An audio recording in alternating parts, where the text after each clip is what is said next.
Hello, you lovely lot. How you doing? Saturday and well, weekend, isn't it? Andy's on the loo. John Harris says, "Yes, well, I might have had to sit comfortably somewhere before I came in, but I'm here. I'm here, just ever so slightly late, so don't panic. In true taxi driver fashion, I'm a couple of minutes over the clock, as you would say. And I see a few of you wondering about my whereabouts. Spider-Log, particularly in support of the train drivers on strike. Yes, here you go. It's 7:31 p.m. The taxi's late. Unusual for a taxi driver. Laugh out loud. Unusual for this taxi driver. Well, some of the time I've got standards to keep up. Yes. Has everybody had a good Saturday? Give me a 1 in the chat if you've had a good Saturday, and I'll tell you about mine. I could tell you a story about taxis being late to airport pickups and things like that. I've got a few staffing issues, but it's nothing that I can't sort out myself. One.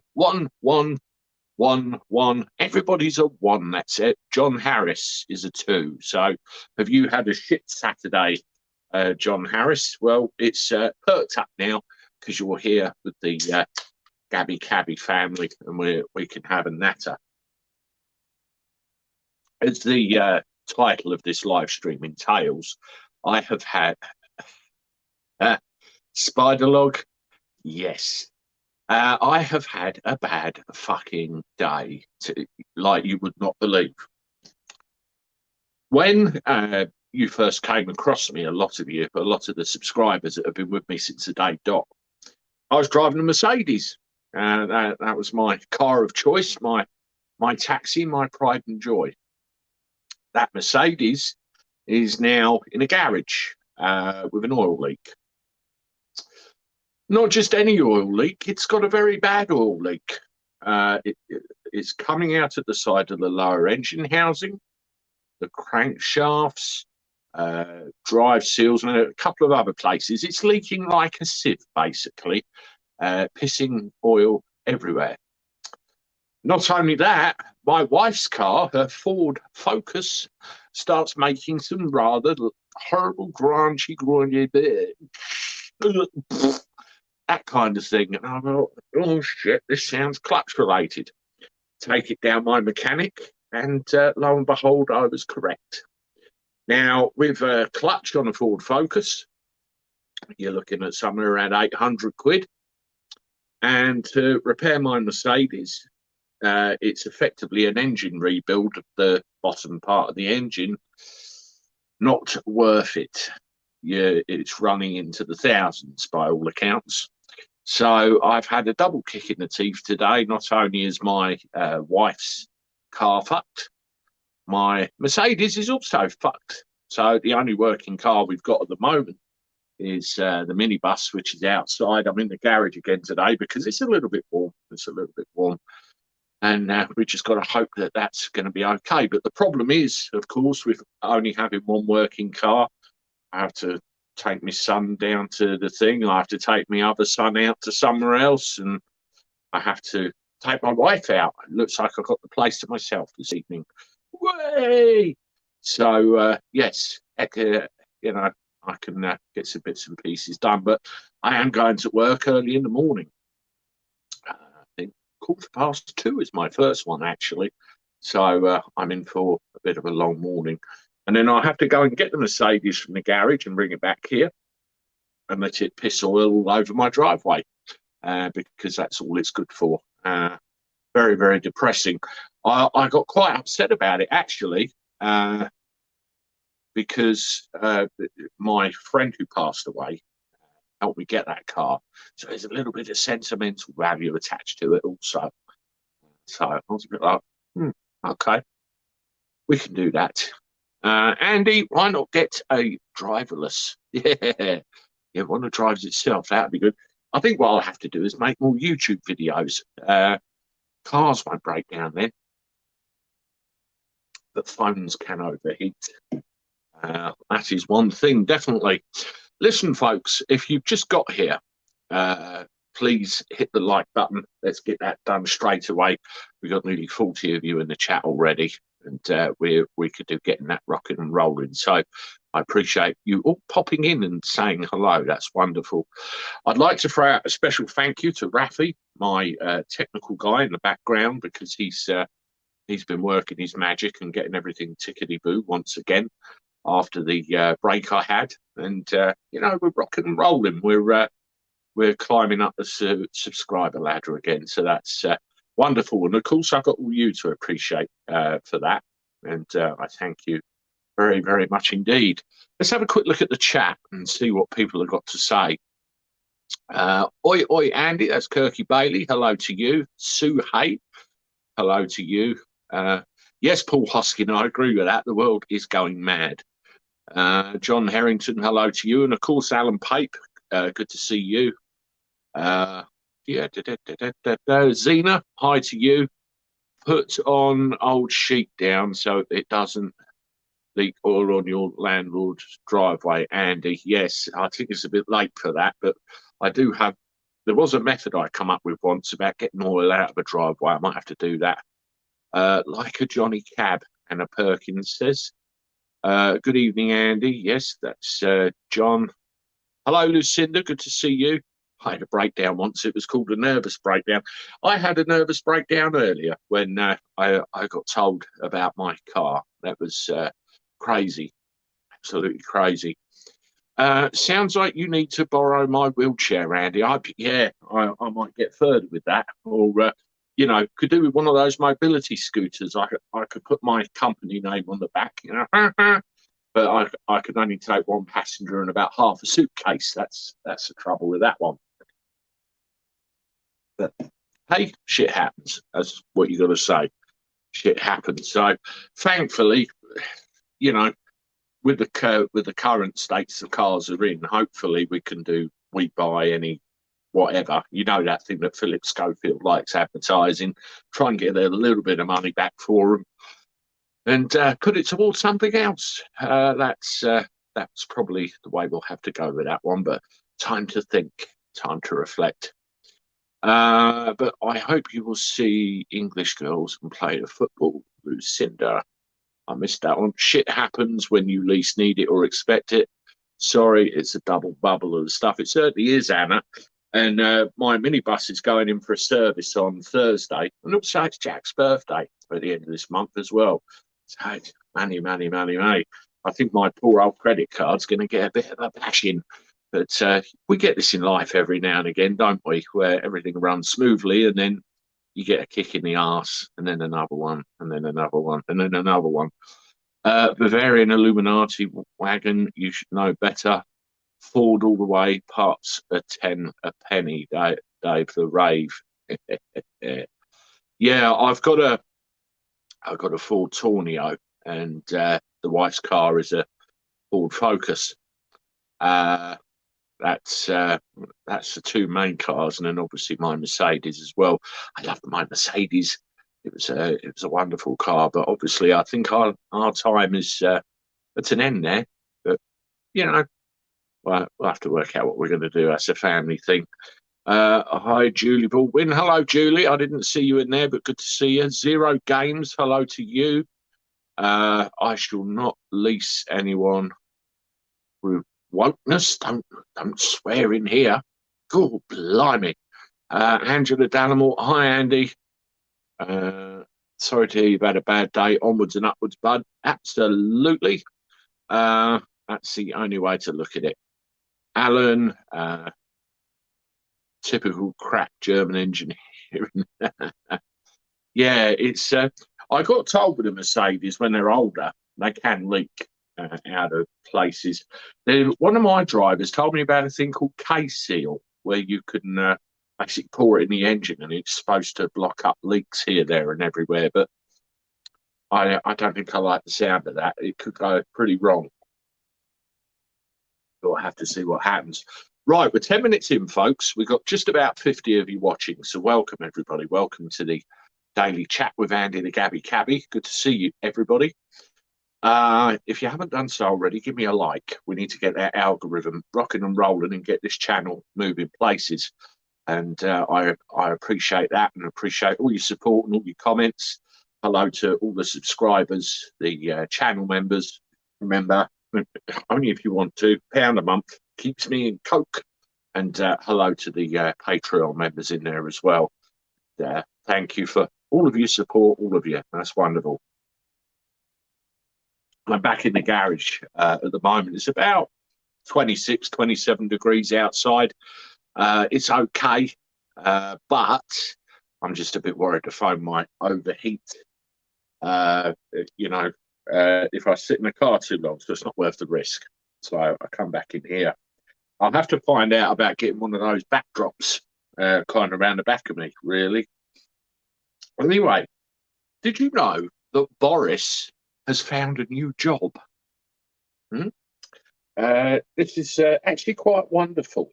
I think that Boris is going to go and sign up for the Ukrainian army and fight for them against the Ruskies. And I've even got photographic evidence. You know, it's marvellous. Look. See, he's in army uniform and he's training. And I think he's looking at throwing things like grenades and all that sort of thing. Isn't Boris? I knew he would need a new job sooner or later, but by God. And I think he might be multitasking as well, because I saw him in the back of a Eurofighter Typhoon the other day, trying to look like Tom Cruise with all the helmet and the get-up and everything else. Of course, I'm taking the piss. He's not going to go into combat any more than my car works. But it did catch my eye. He's going around visiting places while we're all baking and stuff. Yes, apparently he hurls a grenade and also tries out a rocket launcher. I hope he pointed it the right way, otherwise that could have made a nasty mess of the front door of 10 Downing Street. Yes, this was all on a visit to an army base. Hello, Kim Alliston. Good to see you in the chat. The outgoing Prime Minister visited some of the 400 Ukrainian soldiers being trained in the UK this week. 400 Ukrainian soldiers being trained here. They got out and they're here.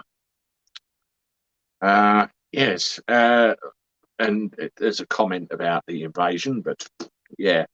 In a video shared on his official account, Mr. Johnson, clad in full camouflage, complete with tactical headphones, I think they call them earmuffs for anybody else, can be seen mingling with troops in North Yorkshire and trying out a range of weapons. Has anybody seen any of this?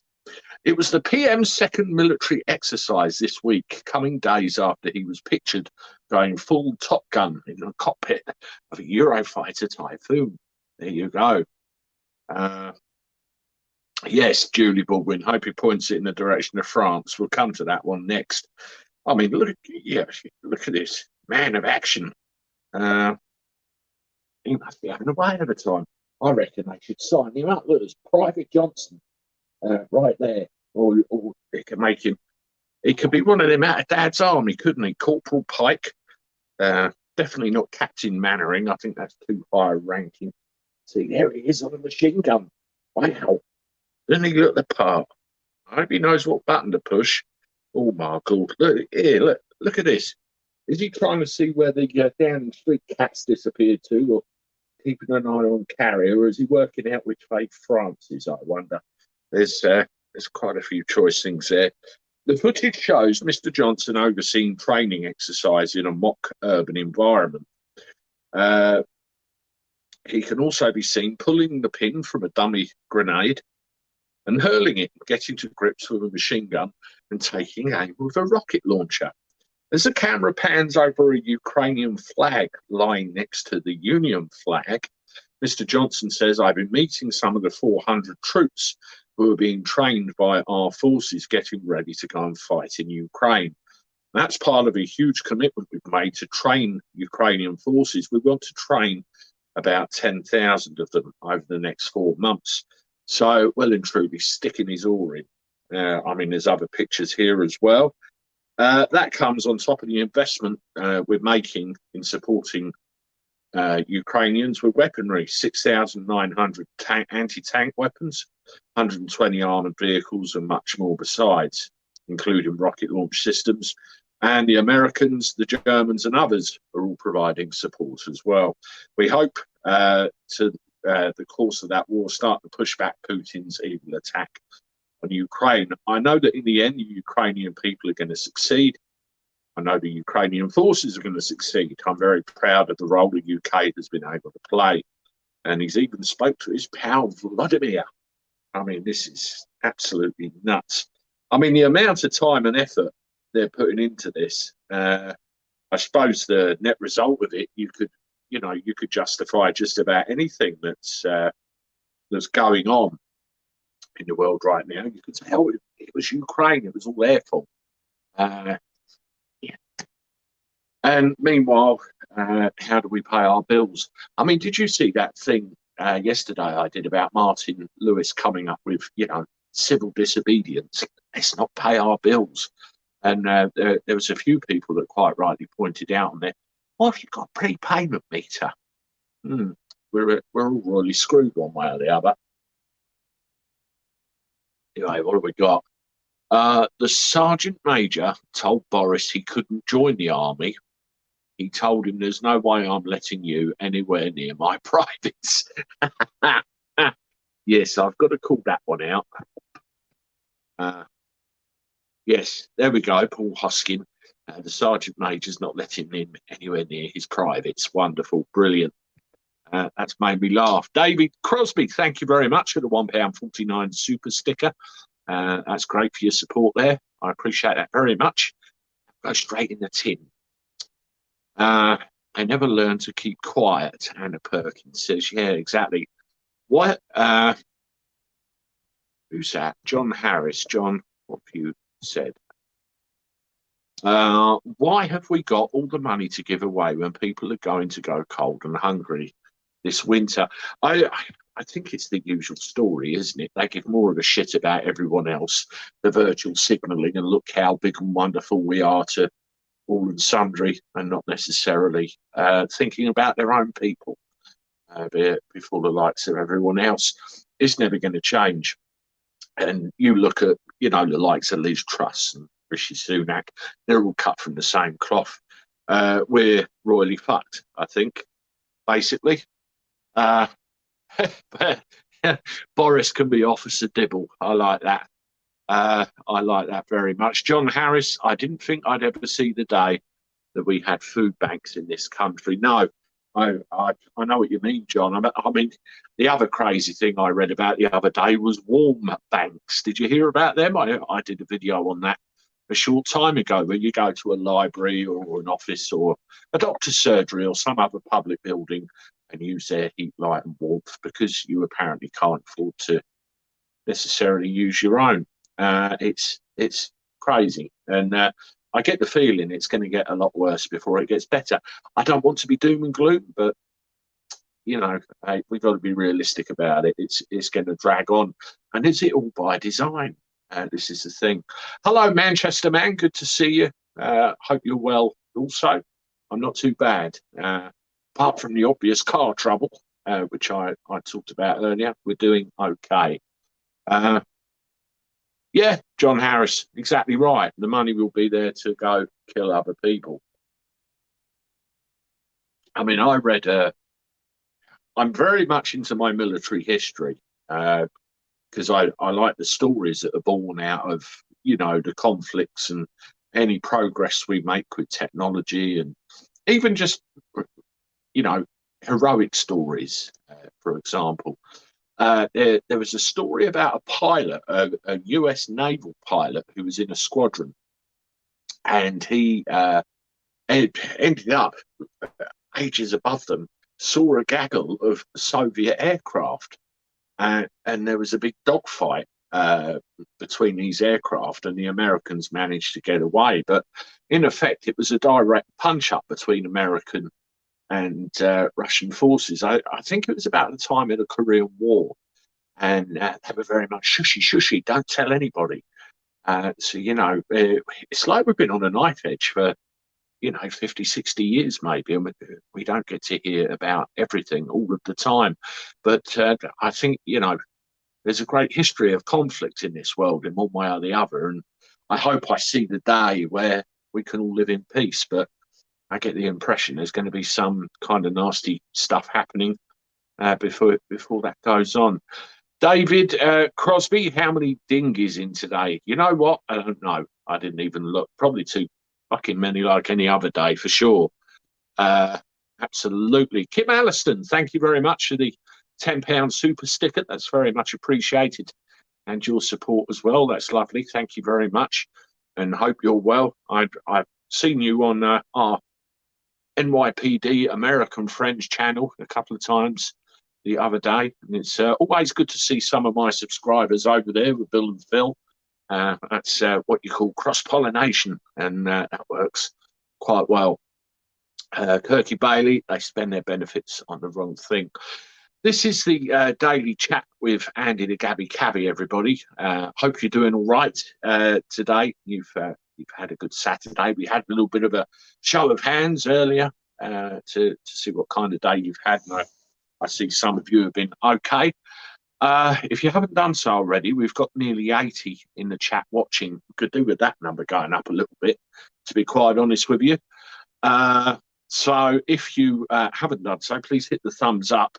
And if you are a new viewer to Andy the Gabby Cabby, please consider subscribing as well.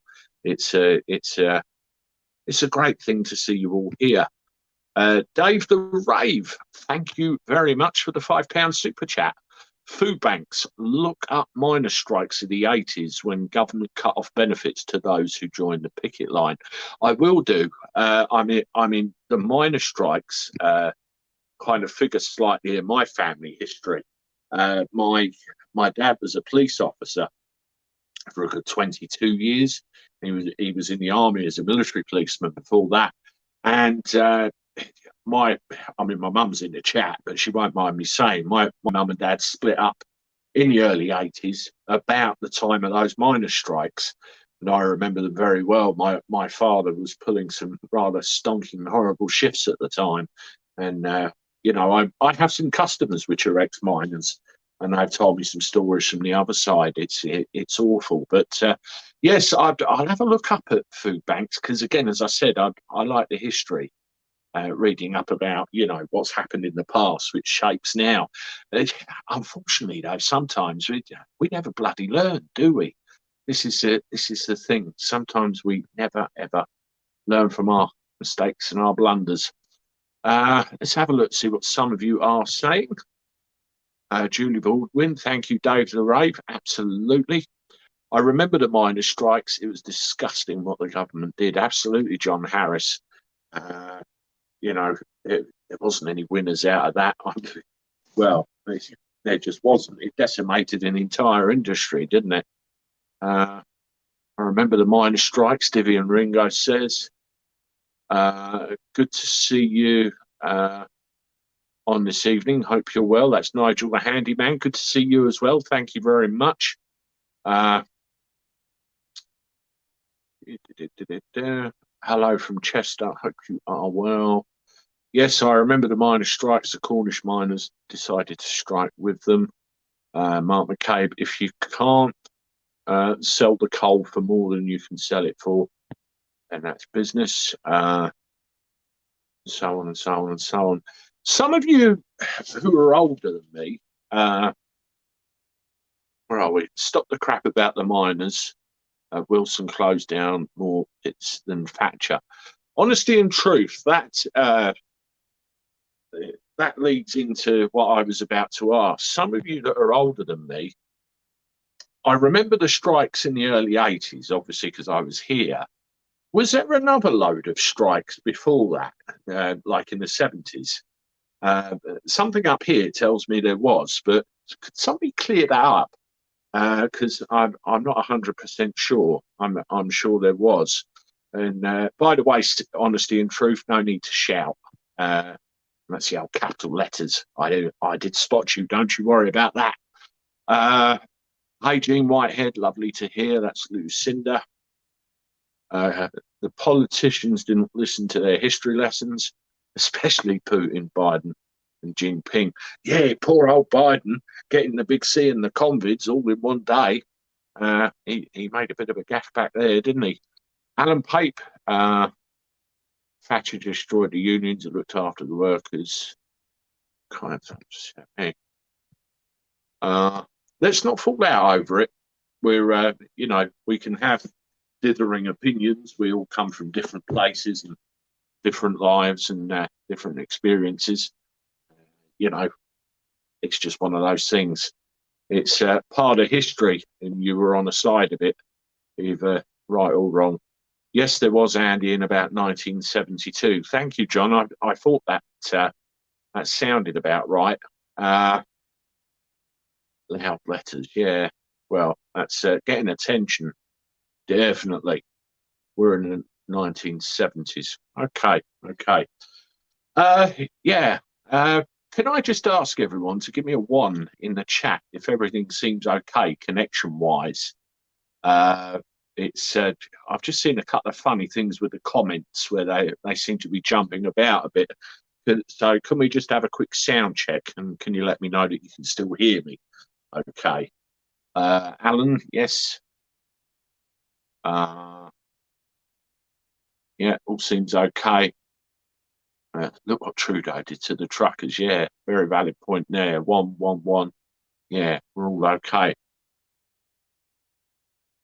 Excellent. I mean, somebody mentioned the French earlier when I was talking about Boris pointing his rocket. They said we hope he's pointing it in their direction. Well, Liz Truss, one of the people that wants to be our future prime minister, I think I'm going to go and live on a desert island at the prospect to that. Calls on France to act as travellers face more delays and gridlocks on Dover. I've been out on the road the last couple of days, and all I'm seeing is M20 closed. Problems here, queues there. Crazy, absolutely crazy, as per usual. When I come back from Gatwick tomorrow morning, I'm expecting to be sat in a bit of traffic. I really am. They just don't get it right. But what I've noticed very much, all of the people of left-leaning persuasions, shall we say, and certainly the Ramonas have come out of the woodwork blaming all this on Brexit. Jump on the back. What did you expect from Brexit? Look at all these traffic. Oh, off. I'm tired of it. But yes, here we go. I mean, this is just probably nonsensical anyway. Nonsensical. Liz Truss has called on France to act over entirely avoidable delays at the border, as holidaymakers and lorry drivers face another day of gridlocked roads around Dover. I went down there a day or two ago, only because I knew the back roads around Dover, I was all right. I could get in and out with no trouble, but I can imagine that people, were absolutely screwed. Bumper to bumper traffic, 6-hour queues. Made its way towards the port of Dover on Friday, one of the busiest periods for foreign travel from the UK, as most schools in England and Wales break up. Opposite the little darlings, Jack included, are on holiday now. Here we go. A French politician blamed Brexit for the chaos. Somebody in the EU blaming Brexit. Oh, isn't that convenient? Pierre-Henry Dumont, I think I said that with the appropriate accent, Republican MP for Calais, said the problems at the Kent border would reoccur, telling BBC News. This is an aftermath of Brexit. We have to run more checks than before. I think it was some kind of staffing issue was the truth of it from what I'm actually led to believe. But, who knows? Mr. Dumont also said the port of Dover was too small and there was too few kiosks due to the lack of space. I mean, my most recent experience down there, I drove up at a kiosk and there was a French guy sat there. He couldn't understand me. There is a bit of that going on. A critical incident was declared by the port due to the queues, with tourists urged to consider staying away and warning that Saturday may be just as bad. In a statement, Tory leadership hopeful Miss Truss said this awful situation should have been entirely avoidable and is unacceptable. We need action from France to build up capacity at the border to limit any further disruption for British tourists and to ensure this appalling situation is avoided in the future. Power words again, all power words, but you know, what the fuck are you going to do about it? What is your proposal, Liz Truss, to actually deal with this situation? And we won't mention Operation Brock or anything like that, shall we? We'll be working with the French authorities to find a solution. The chief executive of the Port of Dover said being let down by poor resourcing at the French border was immensely frustrating. Said they're all blaming each other. Meanwhile, people are sat there in heat and all sorts. Doug Bannister stopped short of guaranteeing the backlog would clear in the coming days, but pledged that officials were doing all they could to address the issues. A French official said an unforeseeable technical incident in the Channel Tunnel meant the staffing of border control booths had to be pushed back from 8:30 to 9:45 a.m. on Friday morning. So it's all, you know, blame game, all of it. Natalie Elphick's got involved. Like that's going to solve anything. It's critical that French border officials turn up for work. Yes, you know, it's all the French blame us, we blame the French, and meanwhile, shit happens. I mean, look at this one. I'll skip that. See, a bit of a monster queue down in Dover. I avoided that like the plague, I have to tell you. It's just not viable going down there when you're in that situation. You can always tell because when you get through the round-hill tunnels down there and they got the speed limits on, you need to get the hell out of Dodge. It's really, really surprising. I'm surprised I didn't blame the dinghy divers for getting in the way of the ferries. Yeah, well, they could be responsible for something, couldn't they? Absolutely. I haven't looked up much dinghy diver news earlier. I saw something in the Daily Mail, which was a bit awful. There was an article in there about a young girl that was brutally attacked. And it turns out that the guilty party came over on a dinghy under a false identity. And it was only when he was here and absconded from a hotel that we were tipped off. But by then, of course, it was too late. It was really quite aggravating that possibly could have been avoided. This is the daily chat from the garage with Andy the Gabby Cabby on the Saturday. Hope you're doing all right, everybody. Thank you for joining me. If you haven't done so already, thumbs up, give it a like button. Let's get up to the ton if we can. I appreciate that very much. If you're new to the channel and haven't done so already, please consider subscribing to us as well. That will be wonderful. Thank you very much. We're broadcasting on Facebook tonight, as we usually do. It's it's great how we're getting that reach out there with all our social media as well. So if you are on anywhere else, go and give us a follow, and let's try and build that up for you. Did you see anyone on Facebook those cartoony pictures that were done of me? I absolutely loved them. You had the old Andy the Gabby Cabby in the background with me with the old pose scratching something, or you know, I thought they were really quite smart, so I thought I'd use them. They were brilliant. Anyway, let's have a look, shall we? See what people are saying. The dinghy divers are all sunning themselves down sunny sands, Folkestone, with cans of beer and smoking joints. I bet you can see them from there, can't you, Chrissy? They are brilliant, Andy. I saw the pics. They're cool. Yeah, I thought they were quite clever. And yeah, it sorts out my pasty complexion as well, doesn't it? I thought that was really quite something.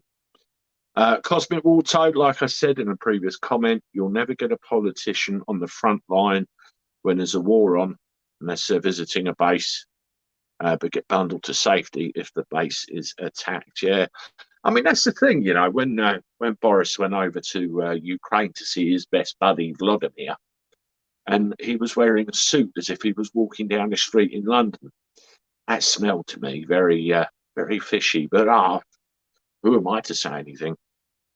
Was that the one who raped and murdered that Austrian 14-year-old and got sent back to face justice? Yes, Anna, I think that was exactly the same one. Kidnapped her with a group, I think, and took her to a flat. I think that was that very same one. Bridget, Cornwall has a blockade against holiday home buyers this week daily. The Tamar and A3505. I know they're getting the right hump of it down there, aren't they, Bridget?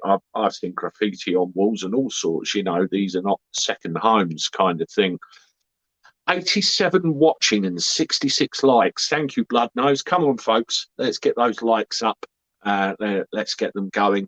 We need to try and get at least the same. Let's head for 80 likes if we can. I'd like 100, but I'm sure we can get a bit more than that. It might be a bit different where I've come on an hour earlier than normal.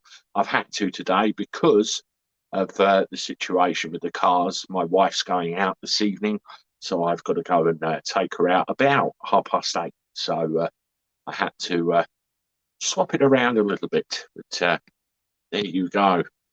No point going to Samfire Ho tomorrow then, Andy. No, apparently not.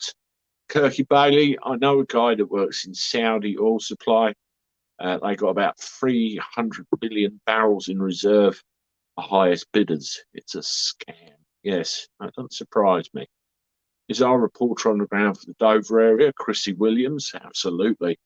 I mean, that's the beauty with this. You know, we get updates about things all the time.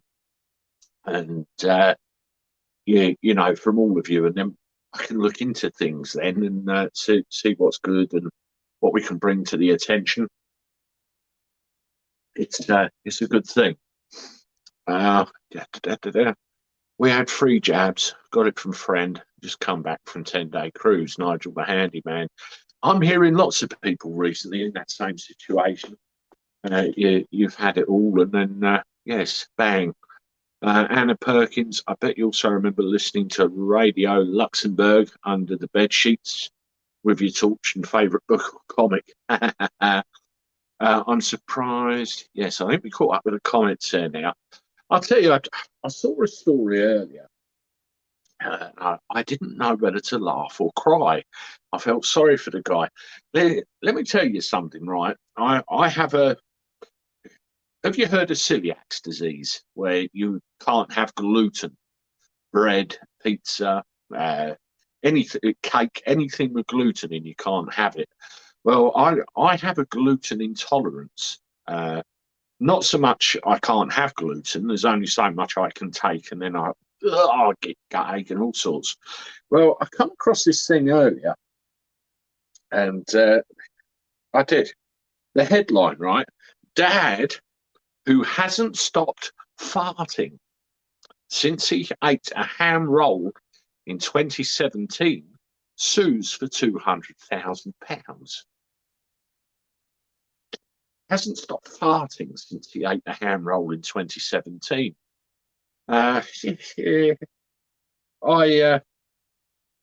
Yes, I fart. I'm not going to sue anybody. We all fart. What's going on? A father who says he's been plagued with wind since he ate a ham sandwich 5 years ago is now taking legal action.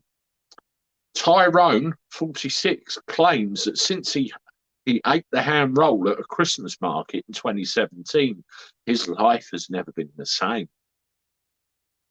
He now suffers with flatulence so badly, it wakes him up at night. Oh dear, oh my. He says that hours after eating the sandwich at an event in Birmingham, he felt unwell with a tummy ache. It's that bread thing. Mr. Pruds from Wiltshire is suing the company who operated the stall for over £200,000. That's an awful lot of money for a dodgy ham roll, don't you think? This led to such severe illness, including fever and diarrhoea, that he's laid up in bed for 5 weeks, his lawyers told the High Court. Flooring company boss Mr. Pradis believes he contracted salmonella from the stall and claims others who ate there were also infected. His lawyer, Robert Parkin, said the claimant continues to suffer from excessive flatulence, which caused him a great deal of embarrassment. I bet he did, excuse me.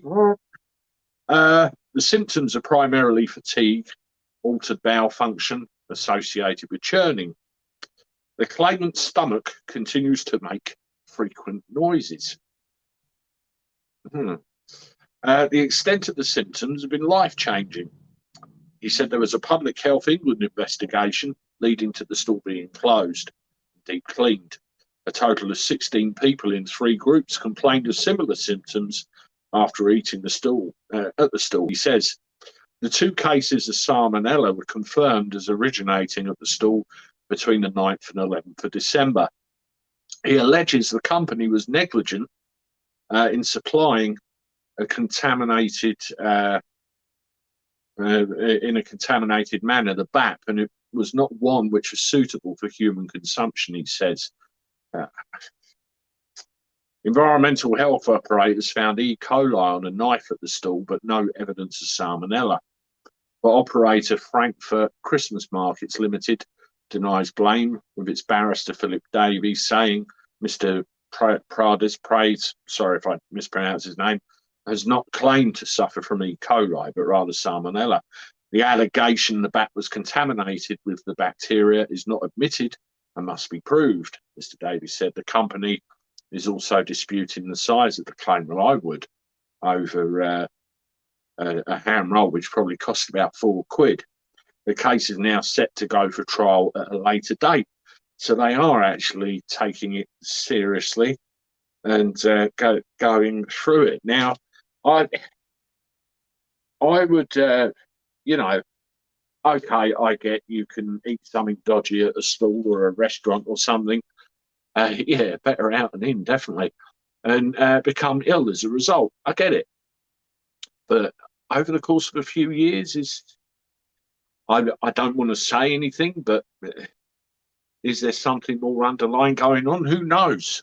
Because of sub judice, I'm not going to say anything prejudicial, but speaking from personal experience, I do have to wonder there if there's more to it. But good luck to the guy if he thinks he can get £200,000 for a dodgy piece of meat between 2 bits of bread. We'll see what happens.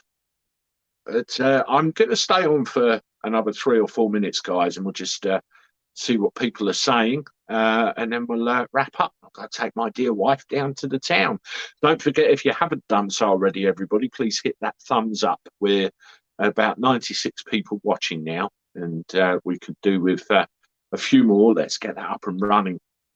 The dog looks at me funny when I fart. But yeah, it reminds. Years ago, my grandmother had a dog called Sue. And I remember one day I sat there, I had the most awful wind. And I kept blaming it on the dog. And they were believing me and throwing her out the living room. I think they found out in the end. 21 more likes needed to reach 100, folks. Yes, please hit that like button, everybody. Come on, let's get it up. Cat farts are the most smelliest. Yes. Can you imagine being confined in a court when that case arrives? Let's hope masks become compulsory for the sake of the poor jury. Don't strike a match. Yes, I know. Wheat, glyphosate in it. Bayer bought lawsuits happening. Yeah. Waft the duvet. Yeah, they call that the Dutch oven, don't they? Yeah, Vivian Ringo, laugh out loud. That was my reaction. I'm sorry, but confusion say man who fart in church, sitting on pew. I love Indian vindaloo and garlic naan bread, big farts, serious gout syndrome. Ouch. Yes, I have the same issue. The dog looks at me funny when I fart. So what's... is that why we have to wear masks again? Excellent. John Harrington, whether in church or chapel, let it rattle. I like that one. Vivian Ringo, he might have inflammatory bowel disease. exactly. I didn't want to say it, but is there something more underlying going on? I hope for his sake, maybe go and get a check or something, and hope he's okay. Definitely. Anna Perkins, I get bloating whenever I eat something with refined flour. No problem with proper wholemeal. Yeah, everybody's different, aren't they? Body coughs, I like it. Oh, wonderful. Uh, MSN, always at it. Well, yeah, they have it. That's where they're full of shit. That's their trouble. Let your wing go free. Food poisoning is not funny. No, it isn't funny. But you know, does it last all that amount of time? Oh yeah, bubble bath. Bubble bath, definitely. Yes, you could save a fortune on Radox, couldn't you? Uh, these symptoms sound very much like the same kind of gut problems. The age is often when the gut starts protesting about previous abuse. Yeah, I I started getting trouble in my 30s, Anna, and you know you hit the nail on the head there. Previous abuse. I precisely the wrong things at the wrong times all of the time years ago, and kind of caught up with me really. Go fly a kite. Every time I fart in bed, the duvet hovers over the. Oh dear. Uh, Andy the Gabby Cabby, did you have a broad test for celiac? I had to, blood tests. So I had to have blood tests. The results of paper said celiac, can't determine celiac. What that isn't it? Yeah, I had a blood test and they wanted to stick a camera down my throat to tick a box. I didn't like the sound of that, so I told them to fuck right off. So I just, you know, manage it. And I know when I need to steer clear of the stuff, put it that way. Sounds like a load of hot air to me. Yes, all the jokes are coming out. Brilliant. Absolutely brilliant. He's just taking the pith. Absolutely. Oh my God, that cause factions has to be the funniest thing. So I guess if I look back in my history, we had to pin it down to a bad Sarnie bought in 1974. Sue, sue, sue. Exactly. Right, folks, we are coming up to 47 minutes and 43 seconds. I'm going to wrap things up for the day. I've obviously got to take my wife out, drop her off. Who who has Crohn's? Diddy and Ringo. Yeah, they suspected I might have had that, but didn't work out that way in the end. It was something else entirely. But I don't know. You know, it's awful having to put up with that. And I hope this guy gets himself sorted out. Yes, if you haven't done so already, please hit the like button on the chat. Let's get as close to the ton as we can. I don't know how close we are. If you are new to Andy the Gabby Cabby, please consider subscribing. Or if you're a long time watcher and you haven't, please hit it. Completely free to do. I just want to give a shout out to all of the subscribers who are here tonight. Thank you very much for your support and all your comments and commentary. And it's wonderful that we we have this community here. Thank you very much for the super chatters and super sticker people. Had a few of them tonight, the channel members and the Patreon guys as well. There'll probably be another video coming out in a little while. I've got a little something up my sleeve I just want to put out there and show you, which I will deal with when I get back from my taxi run. And then we'll be about tomorrow with some more stuff. So look after yourselves, everybody. Have a good night. Until tomorrow. Toodaloo.